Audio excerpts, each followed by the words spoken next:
our charges are based on three important sources. The one is, of course, the Zondo Commission, and that is very important. In some parts of the Zondo Commission, there's very clear indications of different kinds of corruption.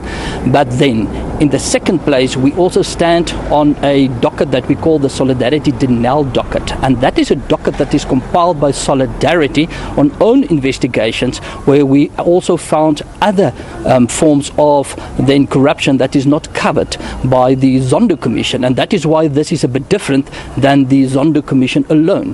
The third document that we stand on is also a docket compiled by Solidarity, and that is the Molefe docket, and that specific docket focuses on Molefe's corruption, and that is in connection with the payout of pension money. So this is much broader than only the Zondo Commission. We did further investigations, and what we did is we've compiled this docket in such a way that it is now quite easy to continue with prosecution. So we help with that. So we have a three-step approach. In the first place, the specific charges, and the second place, then of course pressure that there must be prosecution, and that will be through public processes. And then the third place, if it happens that there's no prosecution, then we will also continue with private prosecution. We already had discussions with AfriForum's Kgatlane, so Advocate Kgatlane can then be involved in private prosecution as well. The fact of the matter is, I think South Africans are sick and tired of the fact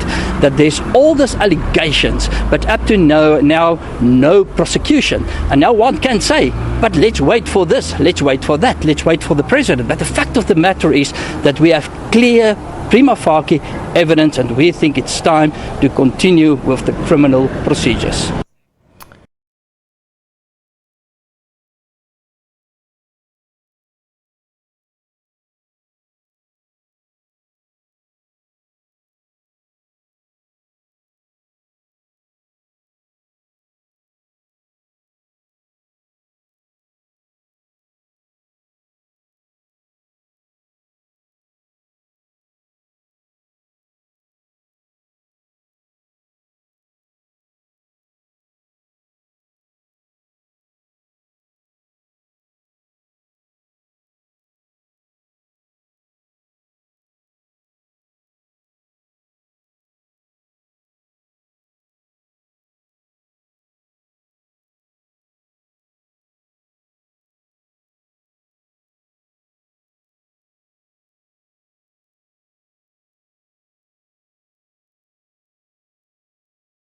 Minister of Justice and Correctional Services Ronald Lamola this morning received 4 reports from the South African Law Reform Commission at a media briefing in Pretoria. The reports are on child pornography, the practice of ukutwala, reporting to legal fees, and on harmonization of existing laws providing for the prescription of periods.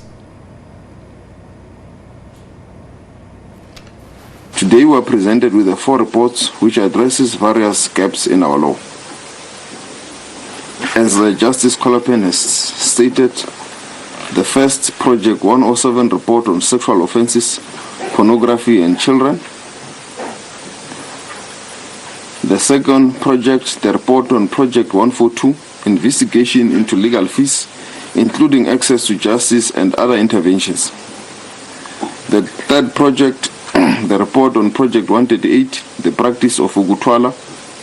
The fourth project, the report on Project 125, harmonization of existing laws providing for different periods of prescriptions. These 4 reports go a long way in analyzing systematic problems in our justice system and in society, and recommending an appropriate legislative remedy to address these challenges.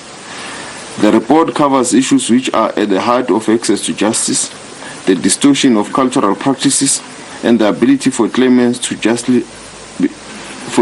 be justly adjudicated, and regulation in relation to child pornography and access to such material.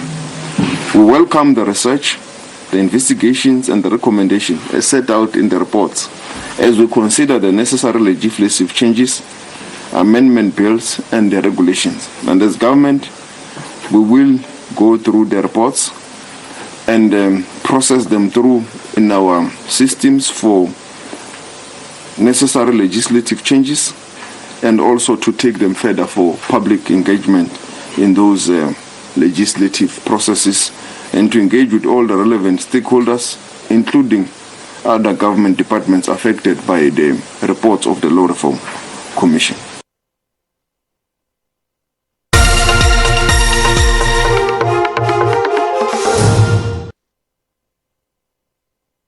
Do for a living?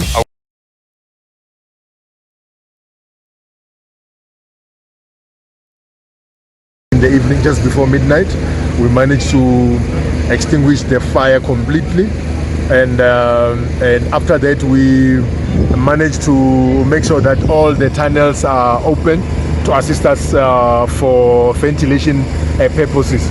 Yeah, at this stage we can really confirm that the fire has been extinguished. So what's going to happen now is that we're still going to send our teams down there to do the final assessment, looking at the air quality and also looking at the structural integrity. As you know, it's a tunnel, so we need to make sure that the structural integrity is okay before we can allow our colleagues from City Power to start with the power restoration. We have to give it to the firefighters who responded to this incident under very difficult conditions. They managed to extinguish the fire. As you know, there's a lesser oxygen supply underground, so they had to have done their self-contained breathing apparatus to assist them to be able to breathe while they're extinguishing the fire. So we really want to commend them for a job well done.